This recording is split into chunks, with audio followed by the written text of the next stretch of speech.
From North Korea, if American forces get reckless, Kim Jong-un's military is ready to strike first. North Korea could detonate yet another nuclear device. This is something they've been prepping for decades. I'm absolutely terrified. They have no allegiance to anyone. And the scariest part is there are 100 to 200,000 people in concentration camps in North Korea right now. So if there's an attack, we might be looking at genocide within one day. Vice President Mike Pence is heading to the front line of the standoff with North Korea. Mr. Trump has said is the policy.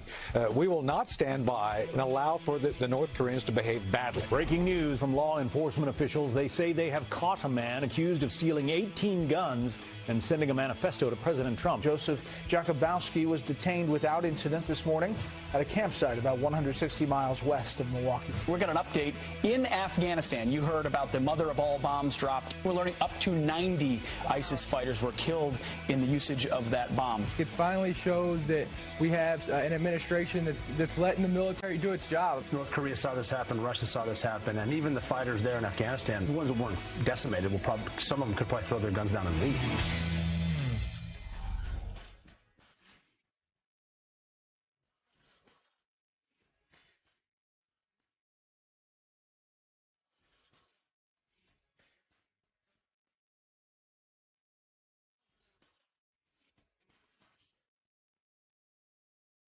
Fitting song. A lot of people may be singing that tune, I Need a Dollar, after Tuesday, which is officially tax day, but today's April 15th. Yeah. So you might wake up this morning, you see that date on the screen, and you think, oh no, my taxes are due. But Uncle Sam, in his incredible largesse, is giving you a couple of extra days. That's so nice. Yeah. that's so. And speaking of largesse, I mean, what isn't on our plaza this morning? We are celebrating everything that needs to be celebrated this morning. Yeah, if we have an Amazing. excuse to have a celebration, we will find it. There's arcade games, there's massage chairs, there's ribs. I just had a rib. It was amazing. New cars. New cars. Spectacular. Puppies. Planet Fitness. Puppies are out there, too. Amazing. And as you can see, And our bagels. table is full of Ruger's Bagels because it's called the Big Bagel Bundle for $10.40. It includes 13 bagels, 2 tubs of cream cheese, because of course you need that with bagels. That's going on now through April 19th. So you're spending your money. We're going to help you save a little bit of it, whether it's Ruger Bagels or other. I'm going help where you can find it. 1040. There's significance to that number. And we're also taking your tax questions today on Fox. A Form 1040. You're right. So, busy day today. I'm sorry. Tax day is just the worst. Isn't it for everyone? I mean, it's just... I have a mug at home. I have a mug at home that says, for Republicans, every day is July 4th, but for Democrats, every day is April 15th. Kind of right? So they're taking your money. We'll see where it goes. We're following it. Send us your questions all morning. We have experts on later in the show to answer them. I got mine in early this year and already got Good for you, Joe. So You're not feeling anxiety. All right, we do want to start with a Fox News alert. And the White House is watching for North Korea's next move as dictator Kim Jong-un touts his military arsenal. That's right. Tensions with the United States could lead to another nuclear test. Our Griff Jenkins is live from Washington, D.C. with the very latest on all of this. Greg? Griff? John, Pete, and Abby, good morning. Tensions are running on high alert on the Korean Peninsula. A massive show of force as North Korea paraded their full arsenal of weapons on display, including what appears to be intercontinental ballistic missiles during its annual celebration honoring the country's founder, Kim Il-sung. Grandson and current ruler, Kim Jong-un, proudly looking on but not speaking as the world cautiously anticipates North Korea's 6th nuclear test. The message out of Pyongyang is quite clear. North Korea's vice foreign minister says they're ready for war. We are taking into account the most aggressive and dangerous option that the U.S. might come up with. Will go to war if they choose. This comes as Vice President Mike Pence travels to Seoul, South Korea, to reassure our ally in the face of these rising tensions, discussing possible responses should North Korea conduct that nuclear test. And China now reacting to the ratcheting up of North Korean provocations. China's foreign minister warning that, quote, storm clouds are gathering, urging all parties to de-escalate. But how President Trump will respond in the face of another nuclear test is anybody's guess. The USS Carl Vinson is positioned off the Korean Peninsula and clearly capable of missile strikes if necessary. And reports of preemptive strikes by the U.S. were rejected strongly by Pentagon officials. Lastly, guys, in addition to a nuclear test, a missile launch of an ICBM such as the ones we just saw, capable of reaching the United States, would be a first for North Korea, as all eyes watch. Guys? All right, Griff Jenkins, live for us. Thank you, Griff. Thanks a lot. What we're dealing with now is a reality that decades of diplomacy, UN resolutions, and others sanctions haven't prevented North Korea from obtaining nuclear technology and advancing that. The minute they have a missile and the ability to deliver it, it's a game changer. So a lot of people look at how Ronald Reagan won the Cold War. It was tough talk and lots of action, some brinksmanship. You got to do something different if you want to curb this North Koreans' influence, and that's, I think, what they're trying to do. But it's not just their nuclear capability that's frightening. They have mortars aimed at South Korea and the 30,000 U.S. troops who are stationed there, and that is of grave concern. It doesn't seem like it would take much for Kim Jong-un to say, let's start launching. No. That's right. John, how much of this do you think is a test for President Trump when it comes to North Korea? We've seen them do this 5 times in the past. We haven't done much to respond to the United States.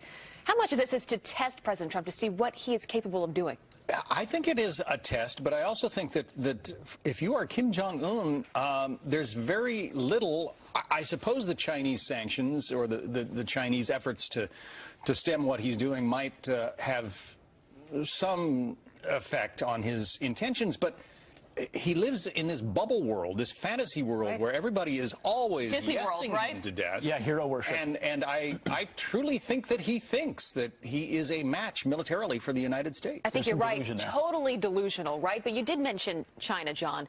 And that, I think, I keep saying this, is the most important dynamic, maybe the most important player in this entire conversation, because they really have an influence of the strength of North Korea. And Xi Jinping, who met with President Trump last weekend, it sounded like they had a good meeting, a positive one, where they are seeing eye to eye when it comes to dealing with North Korea. We'll see if they follow through on that. That's exactly right. And if we want sanctions to have bite, China has to be a part of them and has to hit their energy industry and their banking industry, which is what allows them, that regime, to continue to exist.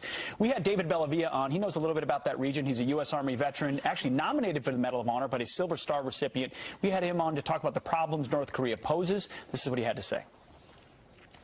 Well, one of the biggest problems with North Korea is that they don't have a lot of money and they don't have a lot of partners in the world outside of China. So when you develop technology, that is going to go to the ISIS eBay as soon as it's out there and they can get some money for it.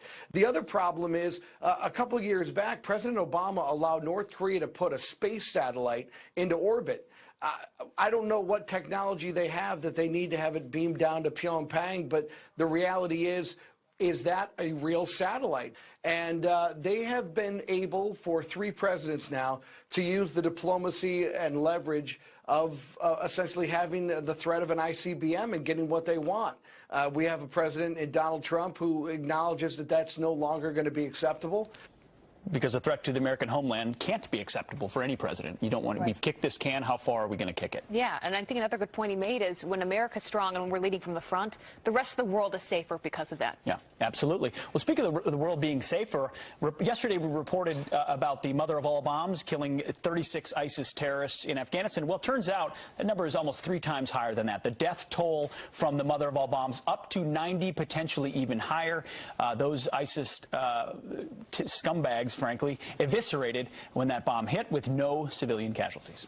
Dr. James Mitchell developed the CIA's Enhanced Interrogation Program and joins us now. What's the psychological effect on ISIS fighters when you smoke out almost 100 of them with one bomb? Well, I think one of the things that we've done in the past is we've been reluctant to show them just how powerful our military is, and that emboldens them. You know, we end up trying to fight them at their level. We're never going to win this war against them if we fight it without using our most important and our best weapons. Yeah. And so in my mind, what it clearly demonstrates to them is that Donald Trump is a president who isn't going to follow the foreign policy decisions that Obama made about leading from behind, and that he's not willing to use that he is willing to use our most powerful weapons to protect our national security.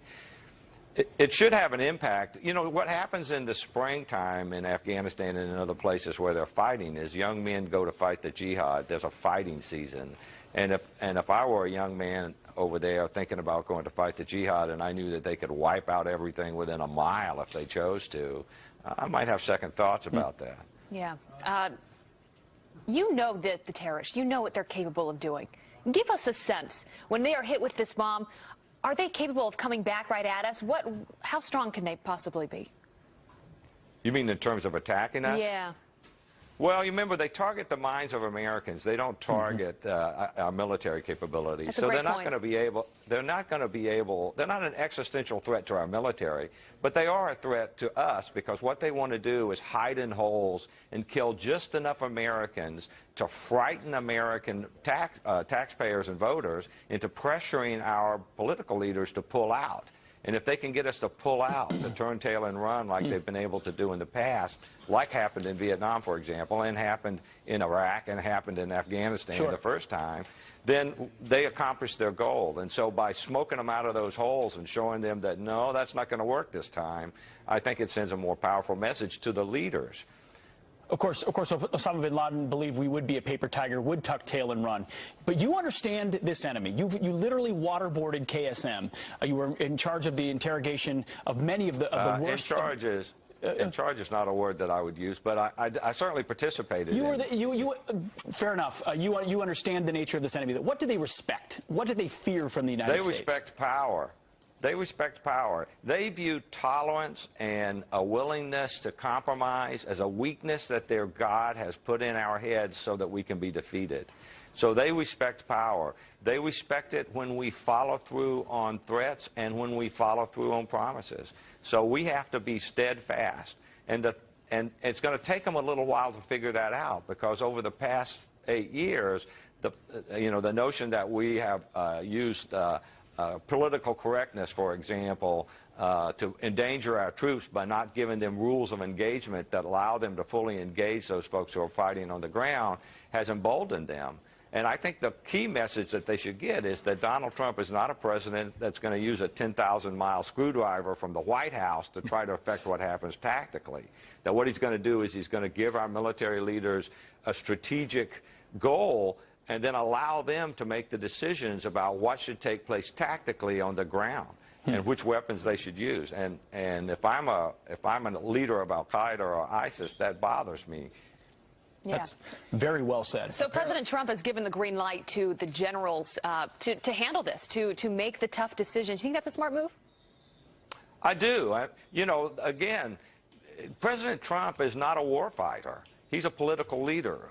His job is to identify the national security objectives of our country, and then to turn that over to people who have, due to their life experience and their training and their background, better prepared than he is to carry out those tasks. So the President of the United States should not be calling in audibles from the White House. It just isn't, certainly he's capable of doing that because he's the President. But it's a foolish thing to do if you think that you need to call somebody up in the cockpit of an airplane and give them the rules of engagement. Yep, micromanagement. Dr. James Mitchell, thanks for your expertise. Fascinating discussion. Yeah. Thanks for being with us. Appreciate it, sir. Thank you. Yeah, he knows what he speaks. Thank you for having me on board. That's right. That's what you want. Expertise, and he's got it. So the images out of Syria are haunting, and the deranged President Bashar al-Assad now claiming that the U.S. may have, get this, hired fake actors, child actors, to fake the horrific chemical attack. Democrat Dennis Kucinich, he met with the Syrian dictator earlier this year. So whose side is he on this information war? The former Ohio Congressman joins us next. Also, angry mobs demanding McDonald's stop handing out, get this, Szechuan sauce because it's offensive to the Chinese. Is hand in glove with the terrorists. They fabricated the whole story. We don't know whether those dead children were they killed in Khan Sheikhoun, were they dead at all. Yep, you heard that right. That's Syrian dictator President Bashar al-Assad calling victims, a video of the victims, quote, propaganda, and blaming the U.S. for, quote, fabricating the attack. Former Ohio Congressman Dennis Kucinich met with Assad earlier this year. He says he is skeptical as well. Are you skeptical, Congressman, about the gas attack? I had 3 hours of conversations in the last 2 days with an MIT weapons of mass destruction expert, a scientist, who raises the question as to whether the president was deliberately given false information. Look, these scenes of children dead are chilling, but the question is, was a false claim made almost a week after the president was, or 4 days after the president decided to strike Syria?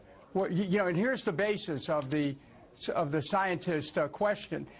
there's videos out there that you can get on the internet that show dead canaries, but you've got workers right next to those dead canaries. You have workers in the site where this weapon supposedly detonated. Now, if it is sarin, why aren't those workers affected? They weren't even protected. They didn't have protective clothing on. These things can have limited blast radius to them. But, Congressman, you're not saying that you're not siding with Bashar al-Assad when he says these were child actors, that these were fake dead bodies.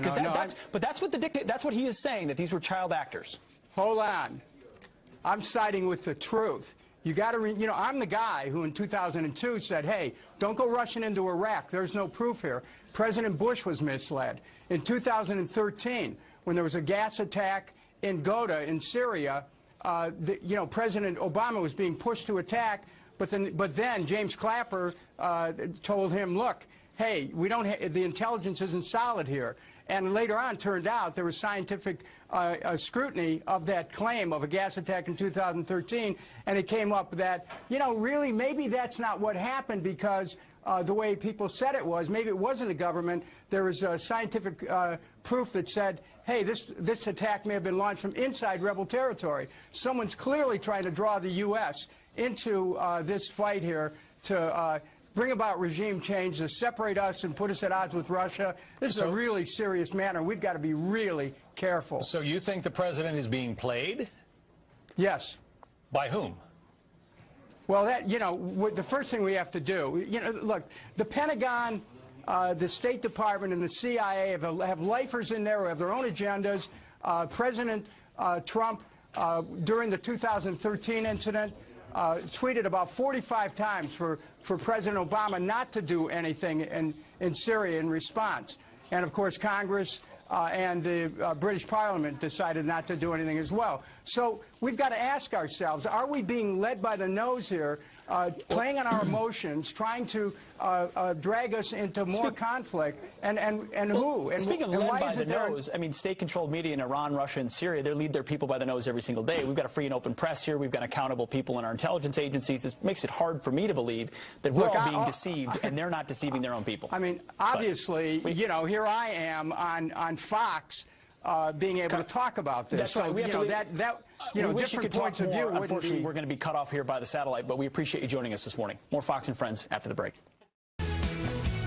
We are back with some quick headlines. Panic at New York's Penn Station when Amtrak police tased an unruly man, and passengers in the terminal mistook the noise as gunfire.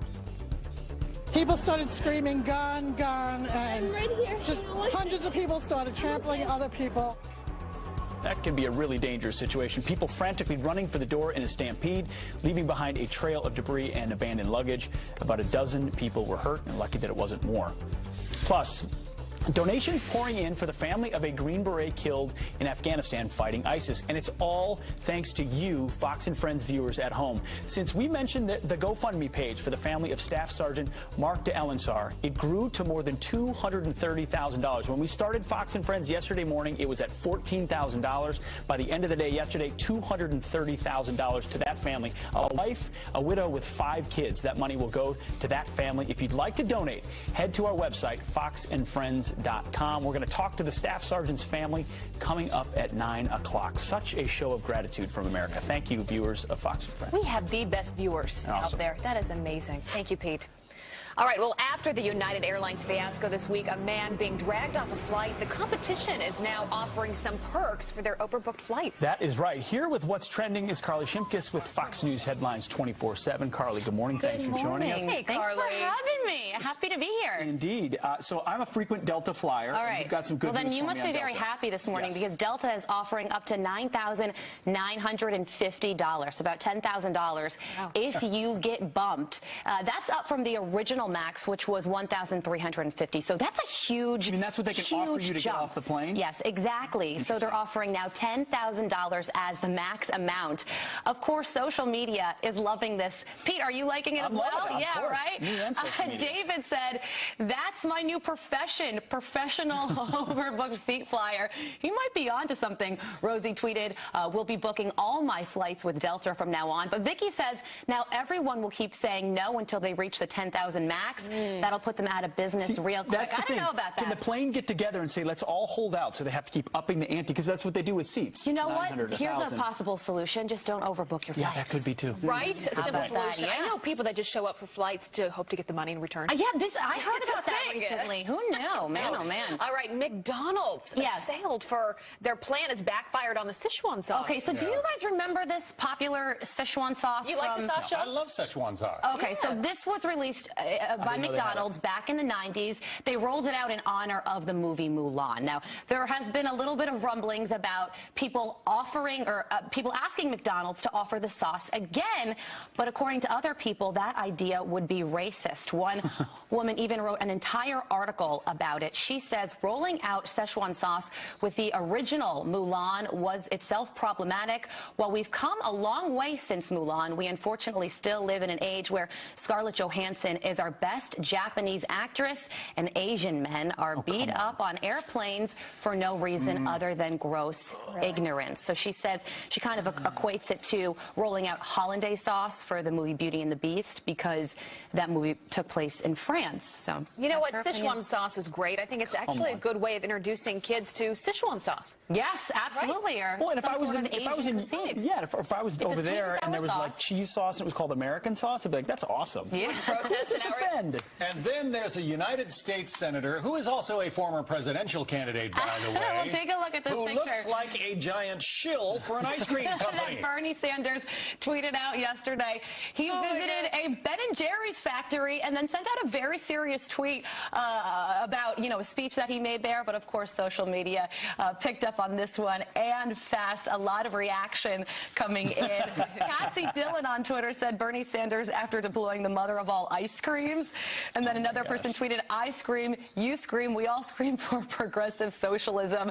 And then this is my favorite tweet. Philip says, speaking for Bernie, today the top 1/10% own nearly as much wealth. And then a Ben & Jerry's employee says, sir, do you just want the chunky monkey or not? So that is so good. Yes, so Bernie Sanders and ice cream. I guess if you're feeling the burn, you got to get a little ice cream in you, right? Yeah. A little Ben & Jerry's. Absolutely. I love Ben & Jerry's ice cream. Yeah, and after working out in the plaza, I think I deserve some. You should have some. I mean, Cherry Garcia. You do. Stick around, eat and exercise with us. You know I will. Okay. That's how we roll here, Carly.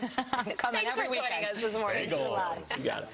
All right, coming up, nearly 100 terrorists obliterated in Afghanistan thanks to the mother of all bombs. Former CIA operative Gary Burnson is the man who first stepped foot, one of them, who first stepped foot in Afghanistan after 9/11. He's here next to comment. All right, so we first told you about this book, Trolling Democrats. Now we've got a major update you're going to want to hear. Also, we are relieving tax day stress. We are back with a Fox News alert. All eyes on North Korea this morning as tensions reach a boiling point with the United States. Kim Jong-un showing off his country's military arsenal and maybe on the verge of another nuclear test. Gary Burnson is a former CIA operative who led the CIA's first paramilitary team into Afghanistan after 9/11. He joins us now to react. How would you assess the danger level right now with regard to North Korea, Gary? Well, we have had many, many presidents that have faced off against the North Koreans over the years. Many of them have made the mistake of giving the North Koreans incentives not to have problems with us. Donald Trump is taking a different tact with him. He's not here to try to bribe him. Donald Trump is sort of changed the deck in a way and is holding a hard line against the North Koreans because, quite frankly, incentives and bribes have not worked, and multiple presidents over multiple decades have failed to slow down this machine, which is developing weapons of mass destruction and their ability to deliver them. So I support what the president's doing because what's been done in the past has failed. So, Gary, what is the next step then? What hard line do we take next to prevent a nuclear capability and a payload able to be delivered against us? Well, I think that, the North Koreans have to be convinced, and I suspect that the use of cruise missiles in Syria is the first marker that the president has put down. At some point, some president, some national leader is going to have to take a step with the North Koreans to diminish their military power in one way or another. And I think that the Chinese are going to have to be convinced that we do this, because it's not in China's interest to have a conflict on the Korean Peninsula and have 20 million refugees pouring across their borders. So, and this is brinksmanship of what's going on right now. The other player, the really important player, is the Chinese, and convincing the Chinese that we will use military force if he does not stop. And the Chinese can cut him off from oil. Look, they provide 90% of the oil to the North Koreans, and hopefully that will be the thing that the Chinese will do. But we're going to have to enlist China's support, and if we don't, at some point, we may have to preemptively destroy some of his capability, and it could be a very dangerous thing. Yeah. But if we don't, he's going to be able to, at some point, he's going to create a nuclear weapon that is going to be small enough to put on a device that he could transport across the Pacific to us. Serious problem. Well, there's a lot going on around the world right now. Gary, you were one of the first CIA officers in Afghanistan to take on the terrorists after 9/11. Your reaction to this mother of all bombs that took out nearly 100 of the ISIS fighters? First off, I compliment the president for putting those decisions in the hands of battlefield commanders. He has General Nicholson, has been out there about a year. His tour would be coming to an end, who's commanding U.S. forces out there. And General Nicholson's probably done 6 tours in Afghanistan. He commanded RC East, where this was. Look, the province of Nangarhar, where this device was used a year ago, last March and April, was the location where we fought for 6 weeks. U.S. aircraft supported the Afghans to drive ISIS out of that area already. So this is the second effort against ISIS in Nangarhar, and that fighting has been going on south of Highway 1 and in an area not far from Tora Bora, ironically, where we used the Blue 82 against Al-Qaeda back 16 years ago. So, you know, this sector is right on the Afghan Pak border, right up against the federally administered tribal area, right through Highway 1, which is the major road link into Pakistan. It's a key area. And not as many terrorists there this morning after that. Not as many this morning. So compliments to General Nicholson and his people. Gary Bernsen, thank you. Thanks, Gary. Gary, thanks for being with us. All right, now I want to bring you some other headlines this morning, starting with the Liberals. They are holding tax day protests today across the country to pressure President Trump to release his tax returns. But question is, does anyone really care at this point? Well, a poll from just a few months ago found that while 71% of Democrats care that the president hasn't released his tax returns, only 20% of Republicans feel the same way. The president has maintained that he has not released his tax returns because he is under audit.